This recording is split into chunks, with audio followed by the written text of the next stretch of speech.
If you're a man in your late 40s or 50s and you'd rather stare at a wall than go to a party, you're not depressed. You're just done. Let's be honest, society out there, especially the younger crowd, might look at your canceled plans and unanswered texts and think you're isolating yourself. They say you have a problem or that you're hitting a midlife crisis. But they don't get it. They don't understand that you don't hate people. You are just exhausted. And you are experiencing what most Gen X men are going through right now, the silent withdrawal. At 45, 50 years old, you've traveled far enough down the road to realize something. The price of trying to fit in is now way more expensive than your own peace of mind. For the past 20 or 30 years, we Gen X men have lived by an unspoken rule. Be the problem solver. You are the pillar. You're the provider, carrying the family, pleasing the boss, keeping the peace with coworkers, and trying to be a solid husband and father. You spent your entire 20s and 30s building relationships and expanding your network because they told you your network is your net worth. You've laughed at flat jokes. You've sat for hours at social gatherings where people just bragged about their new cars or their kids' achievements. You nodded. You listened. You played the role of the ultimate diplomat. But then, crossing that 45-year mark, a quiet click goes off in your head. I have a buddy, 52 years old. Last weekend, he told me about a neighborhood barbecue he was supposed to go to. He got dressed, stood in front of the mirror, and suddenly took off his jacket, sitting heavily on the edge of his bed. He said, "I suddenly realized I'd have to go over there, stand around holding a beer for 2 hours, listen to the neighbor complain about gas prices, and hear a few others debate politics. Stuff that won't change a thing. I realized I just don't care anymore. I really don't. So I texted an apology and stayed home to finish my book." That isn't laziness. That is a recalculation of the value of time.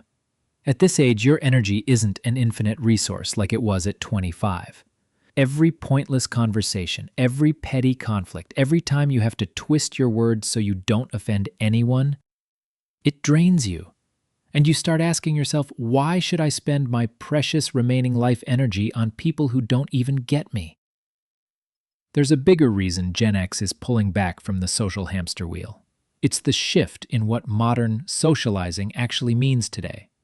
We grew up in an era where friendship meant riding your bike to your buddy's house, yelling for him from the driveway, and having straightforward, unvarnished conversations. We had third places, the corner diner, the garage, the basketball court, where guys could just comfortably be themselves. But today, socializing has turned into a minefield. You open social media and you see a world full of judgment, hypersensitivity, and endless arguments. People are ready to tear each other apart over a single difference in opinion. Gen X men were raised on sticks and stones and tell it like it is. But now, you feel like you have to walk on eggshells, watching every single word you say so you don't get labeled or judged. Authenticity is gone, replaced by perfect moral performances.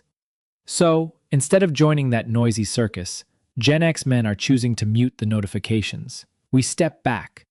We leave group chats that offer no real value. We stop arguing with strangers on the internet. Not because we lost, but because we realize that winning a pointless argument is the most miserable failure of adulthood. If you're feeling guilty because you just want to be left alone, stop right now. Take a second and remember who you really are. We are the latchkey kids generation. We were the kids who wore our house keys around our necks, unlocked the empty house, heated up our own dinners, and bandaged our own scrapes while our parents were at work. We were forged to survive in the silence since we were 10 years old. Independence isn't just a lifestyle we picked up along the way. It is our core identity. For decades, you shelved that identity to play the roles society demanded of you.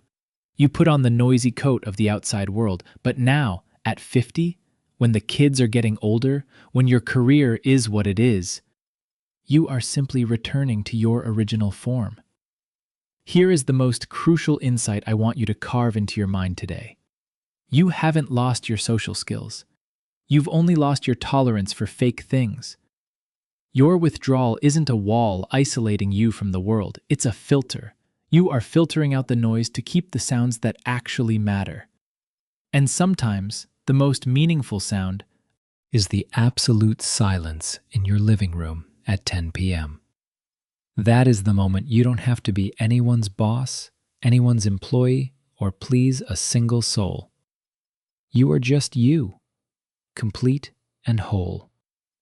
Letting go of superficial social ties to choose your own peace doesn't make you a lonely failure. It makes you a man who knows his own worth and who knows how to appreciate the present moment. If this weekend you get another invite that you genuinely don't want to go to, give yourself permission to say no. Your couch, a home-brewed coffee, and peace of mind in your own home, that isn't loneliness. It's a privilege you traded half your life to earn. If what I just shared feels like an echo of your own thoughts, then welcome to Labyrinth Psychology. There is no cliché advice here, just genuine understanding for the men fighting silent battles every day. Hit that subscribe button so we can keep sitting down together, unpacking the hidden psychological corners of midlife in the upcoming videos. You can choose to stay silent with the world out there, but here, you always have a space that belongs to you. Thanks for listening. I'll see you on another quiet evening.